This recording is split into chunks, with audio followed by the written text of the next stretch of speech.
Hi folks, Chris Mask from Eastlink Community TV's Off the Chip Wagon, food sport competitor, general foodie, been on a couple of reality TV shows, and well, the City of Greater Sudbury Public Library, they like to have me talk about food. So here we are.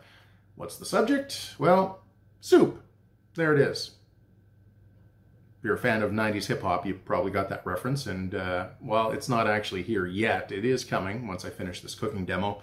We're going to talk about soup, which you might think is one of the oldest recipes you could possibly find out there, and while the history of soup dates back to like 20,000 BC, one of the oldest recipes ever found was on an Egyptian tomb, and that was for flatbread, and even before that, beer. Is beer a soup? Good question. What makes a soup, really? Well, you got to start looking at it like this. If the liquid covers the ingredients, that's technically a soup. Soups don't have big chunky things in them. If they have big chunky things, we call that a stew. And then, I mean, obviously there's cream-based soups, and then you can have cold soups like gazpacho. You can have bisques that are really just thick, creamy soups, and you can get that consistency by pureeing it and then passing it through a sieve with some cheesecloth. Chowders, they're generally chunky. A lot of people equate like seafood chowder or corn chowder just because of the chunks in it. Stew, like I said, those big, thick chunks in it. But what about chili? Is chili a stew or is it a soup? Well, technically it's more stew-like, and don't even get into splitting hairs between whether or not beans belong in chili. That's a whole Texas discussion that feel free to have with anybody from Texas. Now, when we're making soup, you always have to start with what's considered a base. And the question becomes, well, do I use a stock or do I use a broth? Is there a difference? Yeah, there actually is a difference here. Stocks are made from bones, while broth is made from flesh. And when I say flesh, I'm not talking about just necessarily animal flesh, but a lot of times vegetable peelings like this, because this was for my pre-prep, so this is going to get turned into a broth. For stock, though, if you happen to have a freezer where a lot of things go to live out their remaining days, and sometimes you forget about them, they get a little freezer burnt, really not very appealing to eat, what you can do is you can take those items, whether it's wild game or just some pork chops you forgot, and boil them up, because that right there, that is how you can make a stock. So don't just throw it out or feed it to the dogs, make a stock out of your freezer waste. Now, when we take a look at the history of soup, I mean, soup only was able to come around once they were able to develop clay pots that they could use to boil things. And really, these are Germanic roots, essentially, because soup means to consume something liquid. That's the definition of it. And when you look back in history, the first soup that was ever created, and this is going way back, hippopotamus. Hippopotamus soup was the first soup that they have historical documentation on. Don't know if you want to try that today, but hey, why not? Now, you take a look at Latin influences when it comes to soup, and the translation there is basically to have bread eaten in a broth. Just about every culture out there does have their own version of soup. And the Chinese, they really are known for their soup. In fact, a soup bowl from 20,000 BC was found in China, and that's why they figured that the origins of soup kind of came from that region as well. Now, they are famous for different types of soups out there. But really, when you look at every country, if you work with a flavor profile for that country, you're going to be able to make a soup that goes along with it.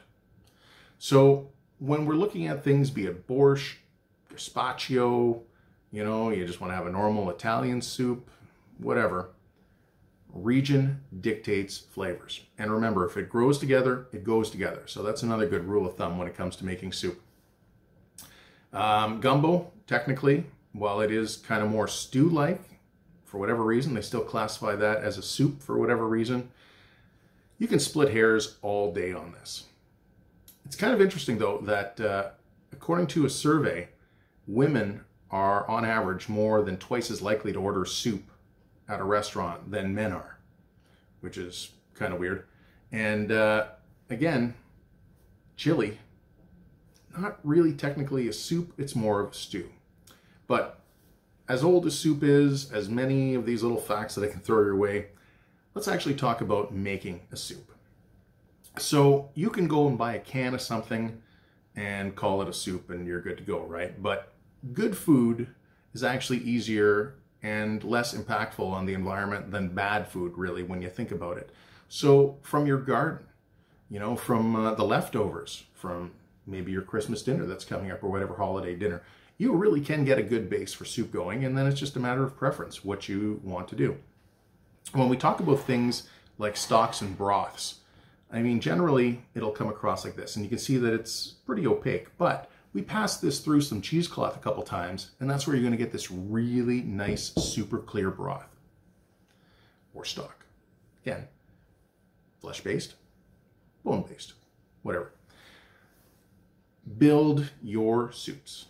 Build the base for your flavor and then build from there. And when we talk about building flavors, you have to admit that soup is probably one of the world's greatest comfort foods out there. When we're sick, what do we want? Chicken noodle soup, right? A hot cup of soup after a cold day or a long day at work sometime, that is the most comforting thing you could possibly get. So today we're going to talk about not one, not two, not even three, but 4 different types of soup.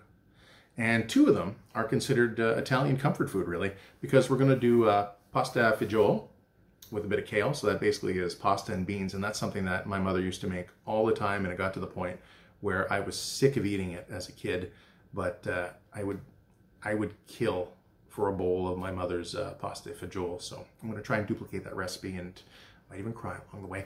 Stracciatella as well, which is more than just an ice cream or a cheese. There's actually 3 definitions for stracciatella when it comes to Italian soup. And there's really not much difference between that and egg drop soup in the Chinese culture.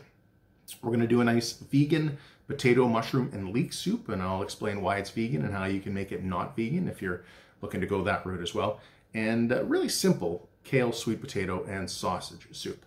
When it comes to making soup in the kitchen, prep is everything. So before I started filming this, I prepped things like my vegetables, I prepped my mushrooms, I've even prepped the pasta that I'm going to put in my pasta fagioli. And at the end of all this, if you take a look at the link that's going to go along with this video, you will find the recipes for all these soups.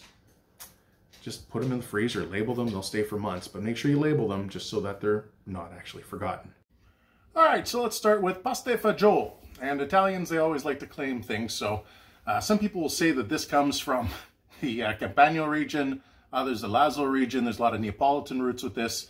The Vento region, I believe, is the ones that really kind of claim this because that's where the name comes from. So you can use pancetta, guanciale, you can use salt pork. And I like salt pork for this just because it flavors your soup. And remember, with soup, we're building layers of flavor all along the way. It's not a bad idea always to taste as you go as well. So this here, we're going to get this browned up a little bit, just get some color to it. And those little crispy bits that are going to develop at the bottom of this pot, well, that's going to be a ton of flavor when it comes to everything else that we add. I just put a little olive oil in here to start, but the actual pork, once it renders, is going to give us some nice fat to go along with this as well. Eventually, we're going to start building the other things that we want to add flavor to this. And one thing that I'm a big fan of is Calabria chilies, or this bomba sauce as it's called. Throw that in there, that's going to give you a little bit of heat.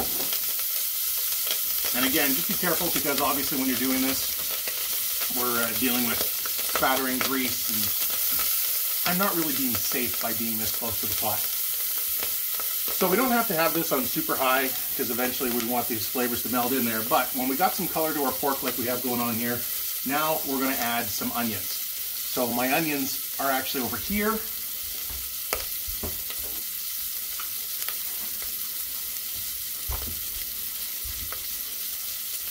Throwing a little onion to go with that. Put some garlic in here. And be careful your garlic doesn't burn, because burnt garlic, well, that's where it starts tasting bitter, and we don't want that. Cannoli beans, white beans, chickpeas, black-eyed peas, that's actually how the original recipe was written from West Africa, I believe, is where they were getting their beans for that in the Roman times. We're going to throw our beans in there. And again, the liquid from the beans, you'll see how that's what's going to release those little brown bits at the bottom of our pot. Personally, I like to leave the fresh herbs until the end just to keep everything fresh. And it's the same thing whether you're going to put escarole in here, you're going to put kale in here, you're going to put spinach in here, whatever. You can see that the beans will just start releasing their own natural juices. And that's what we want. Again, scrape the bottom, get all those little bits of flavor, because that's what's really going to make this thing stand out for you. This soup might take you 30 minutes from start to finish. And that's assuming that you do the smart thing ahead of time and boil all your pasta. So we've got that going. We can now add some crushed tomatoes. Fresh from your garden, from a can, whatever. If they're from a can, make sure you just cook out the metallic taste you generally get when you buy canned vegetables. You can see how now from the original, chaos, I guess you could say, when the pan was super hot with that pork, how it was jumping and bubbling and spitting, and now everything's all nice and calm. That's what soup should do, is calm you down. So we're going to let this simmer in here a little bit. We can taste as we go to check for our salt and our pepper content, and continue to build. Eventually we're going to want to add some stock to this. So chicken stock, generally the way to go when you're making pasta fagioli. And just enough to give you a good little base going there. And we can add some water to this too to thin it out even more. And once we get this up to temperature, now I'm speeding through this just so that you don't have to watch me actually bring everything up to temperature. So when we're ready, we've already got our beans in there. Let's add our pasta. I'm using bow ties. Elbow macaroni is generally what they usually say is what's supposed to be done in this dish. But hey, it's your soup. You do you, moon pie. You do you. Live your life, not what somebody wants you to live. So there we go. So by pre-cooking the macaroni, there's a couple things here. One, a little bit of that pasta water will help thicken things up along with, the starch that's going to get released from the beans. But you're also not going to have to sit here and risk overcooking everything else just to get the pasta cooked. So it's kind of like cheating, but it also keeps you well within that 30-minute limit. So from here, we're going to finish this off with a little bit of cheese and our herbs. And the cheese that we're going to add to this is basically just a chunk of cheese rind. So find yourself a piece of cheese rind, much like this, from some well-loved Parmesan.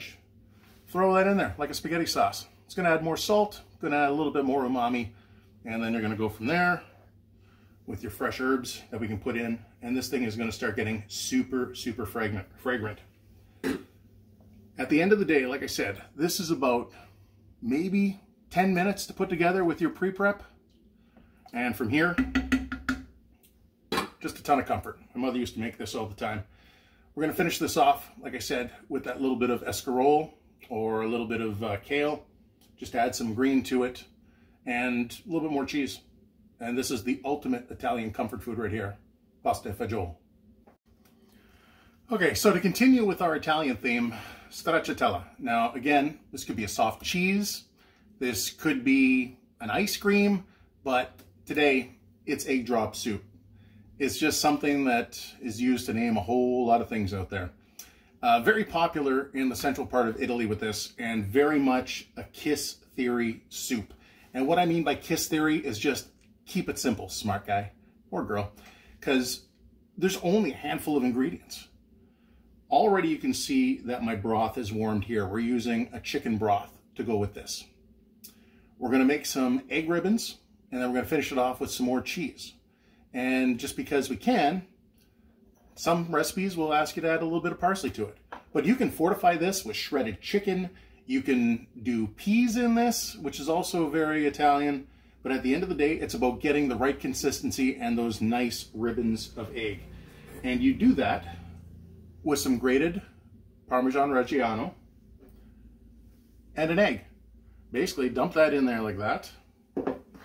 Take your whisk, whisk, whisk, whisk, whisk, whisk, and you'll see that it all incorporates together. And now we start getting basically a very loose paste. And you want it to be loose because this is where we want our egg ribbons, right? The cheese is where you're getting all your salt from this, and the rest of the flavor is coming straight from, like I said, the broth. But it's not that difficult to change this into a regional delicacy. For example, very similar to egg drop soup, the only difference is, unlike that recipe, we're not putting in any lemongrass nor ginger. Could add garlic to this if you want. Wee little bit of salt and pepper if you really wanted to, white pepper even. That's about it. Now, a little trick to get these nice egg ribbons here, it's almost like making spätzle. So get yourself a kitchen tool, like a grater. And you put that right over top of everything, and then grab your little egg mixture and just pass it through the grater. Just like that. And you'll see when it falls in here, it's already making these nice little ribbons for me. And we don't want scrambled eggs, but we do want, again, ribbons. So you can move this around while you're doing this. And you can see it's already forming my little ribbons in there. Perfect, beautiful. So because this is a small batch, I really don't need too much of this. But again, another soup that's minutes to make, but people will think you slaved all day on it. Take your parsley, throw that in there to finish it off. Give it a little mix around. And there you go, folks. How hard was that? Stracciatella.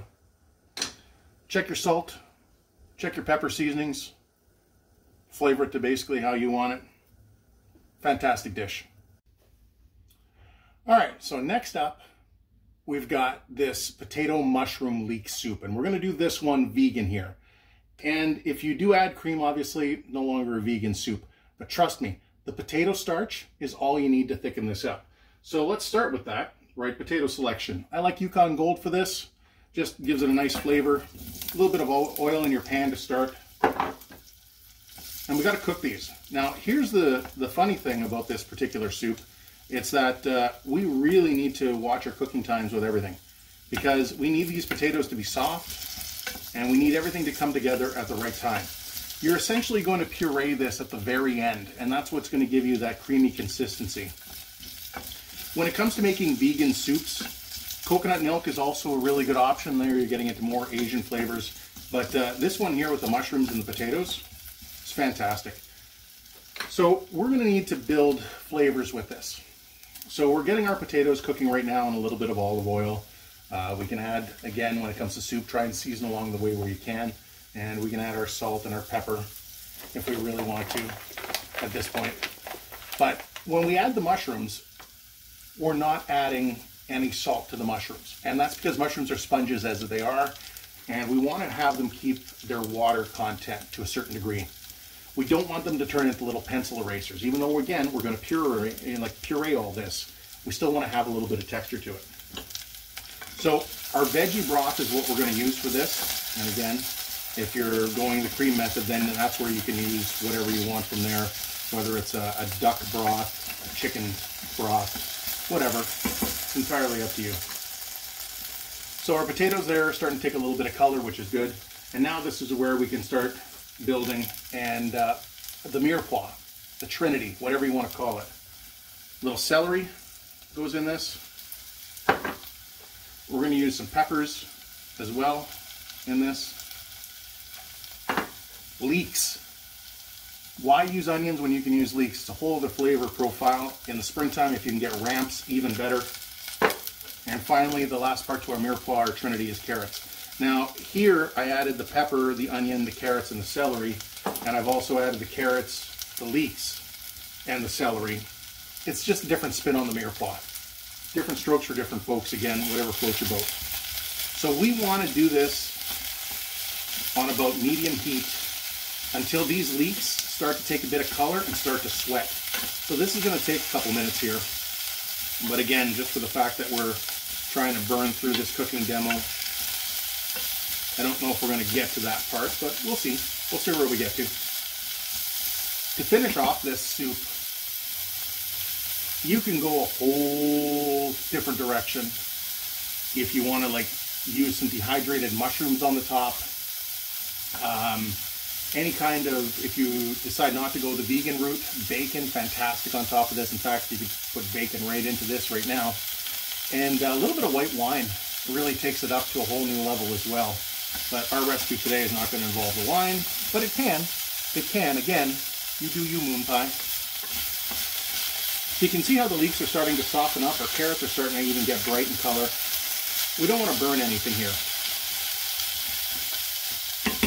And at this point here, this is where we can add a little bit of garlic, because everything's better with garlic, right? Just watch your garlic. Don't burn your garlic. Burnt garlic is bitter garlic.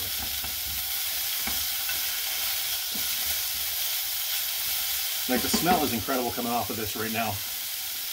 And again, 30, 40 minutes maybe start to finish, and you've got a nice hearty soup. And this keeps for a long time as well. Once we add our stock, we're going to let that simmer for a while. It's going to reduce a little bit to really suck in all those flavors and really heighten everything. And then we're going to basically puree it. And when I say we're going to puree it, we're going to use an immersion blender for that, so we don't even have to take it out of the pot.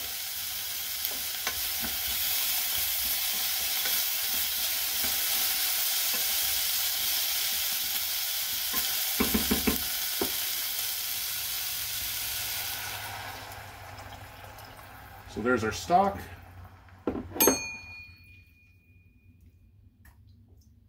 And we're good to go. Simmer it, reduce it a bit, puree it. That's how we're going to finish this off. Of course, you can also add some herbs here as well.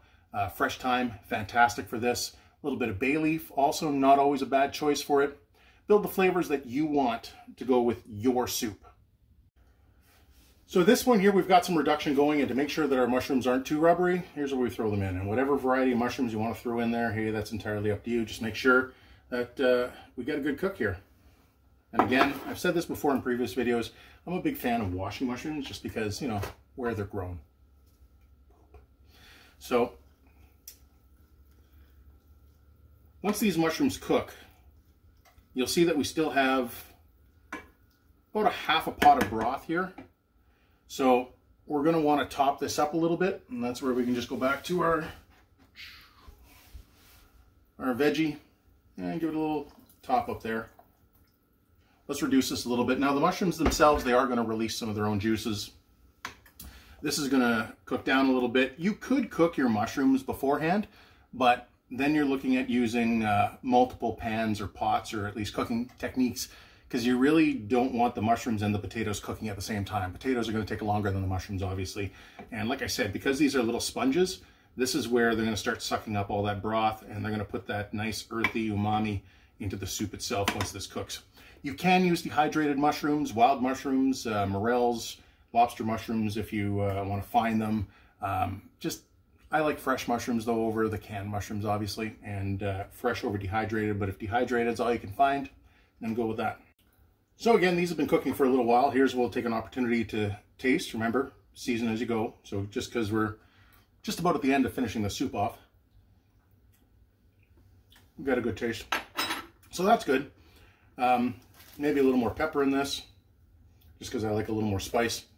But the salt content in this right now pretty much nailed it, so I think we're good with this.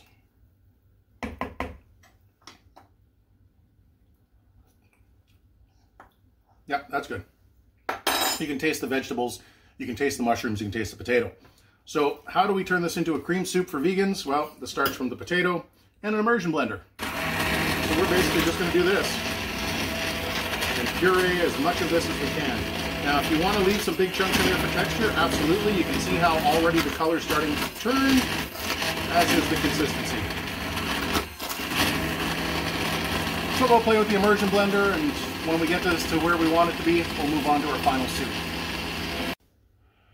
All right, last but not least, this is where we're going to move on to our kale soup. So this is going to be kale, chorizo, sweet potatoes. It's a mix of just about everything here. This one, if you don't show restraint, this can run wild like a pack of horses on you.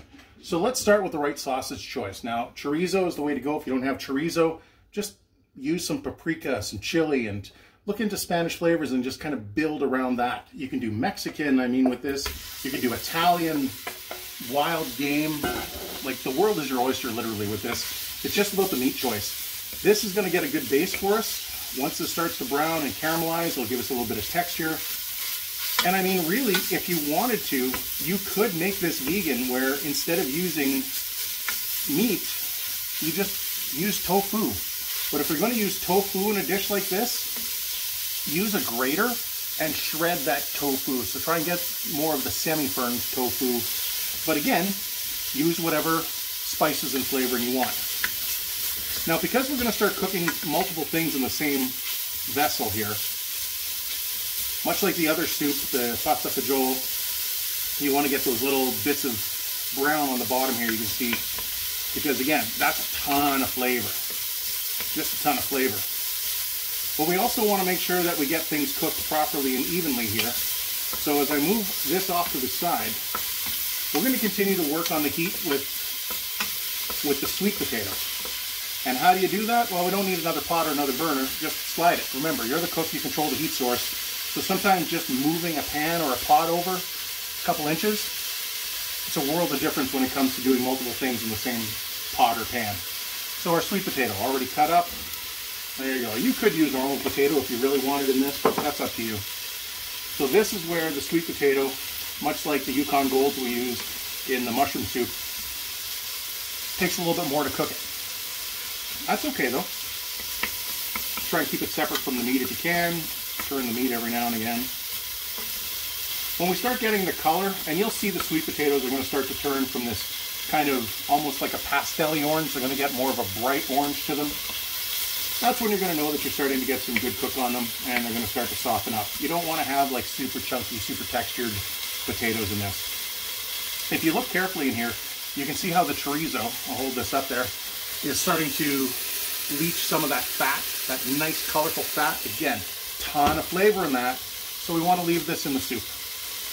In fact, that is what's going to help cook things like our sweet potatoes and the rest of the vegetables we're going to throw in here, because here's where you get to build.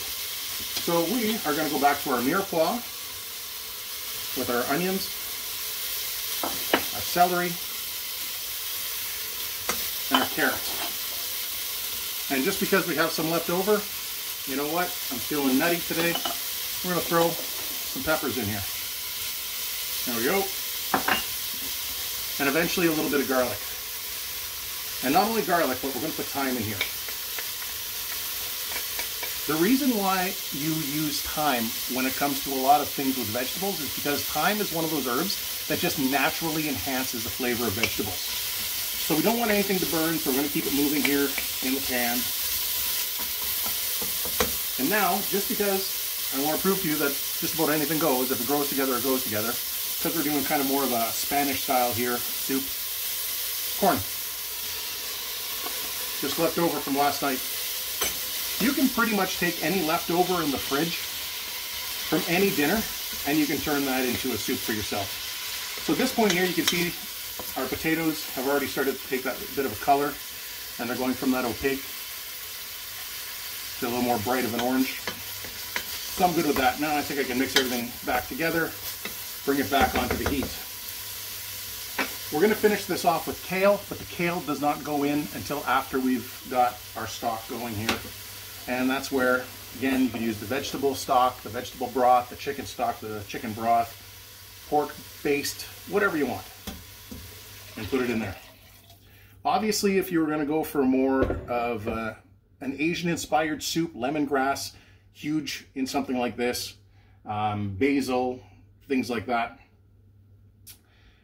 Once we get this simmering, here's where we're going to check for our flavors. But the thing is, it's because we've already had that pork cooking, and we've already had our sweet potatoes going. This soup is literally minutes from being finished. Again, in and out of the kitchen, 30 minutes, not a ton of cleanup. If you do your prep right, you're good to go.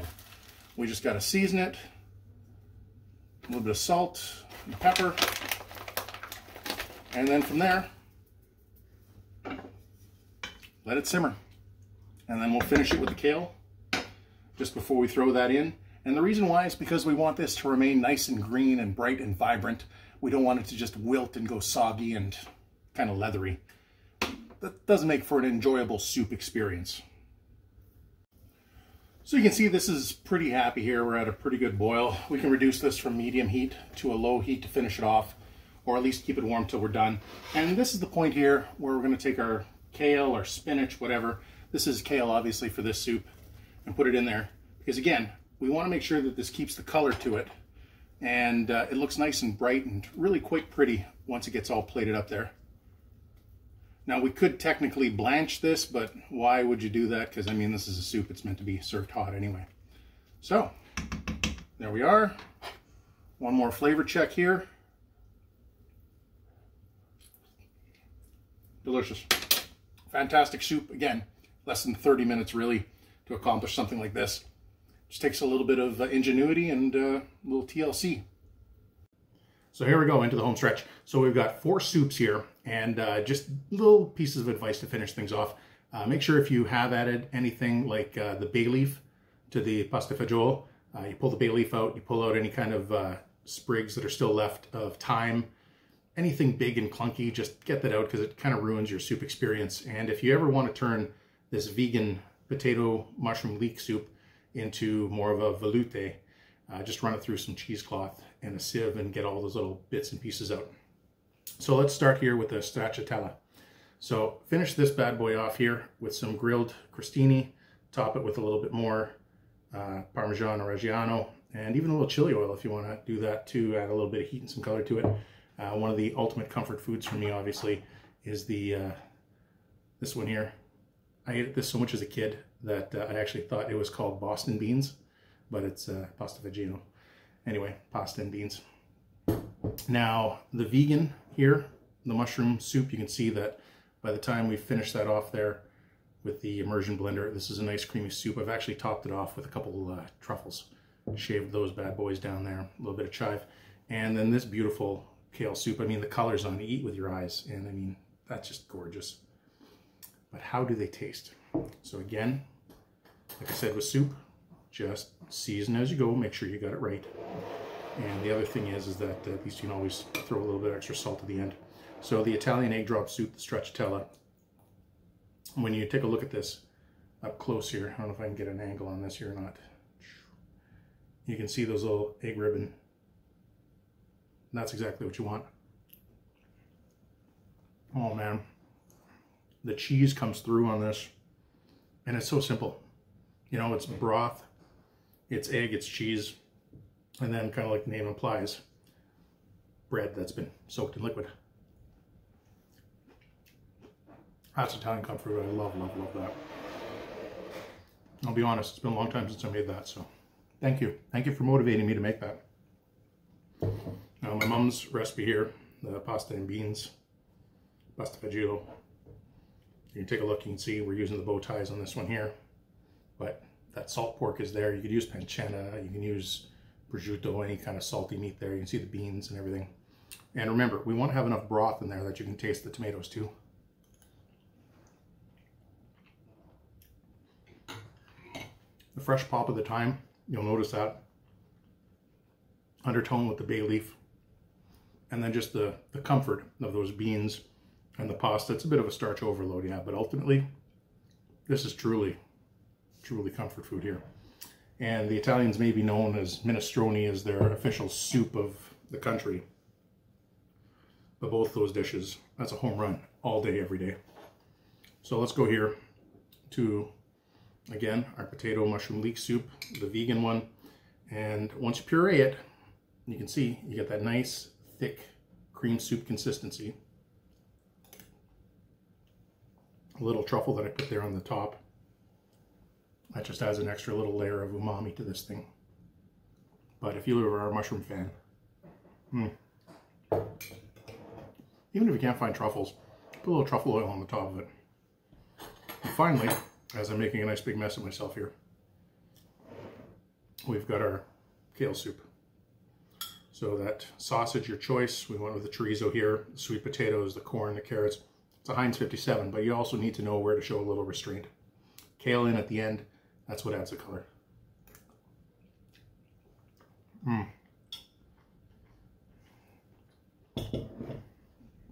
There's a fallacy where you think this is going to be like super punchy in the face, spicy. It's not. You can adjust the heat levels. And that's like when I say to season along the way, best thing you can do is soup. You'll hit a home run all day, every day. And I defy you to find me anything that comes out of a can that's anywhere close to any of these 4 soups on the table here. Hopefully you enjoyed this. Maybe it's another couple recipes for your arsenal. If there's anything that you want to see me make in the future, by all means, reach out to me through social media, reach out to the library. They'll get in touch with me. I gotta go do some laundry. Thanks for watching, everybody. Bon appetit.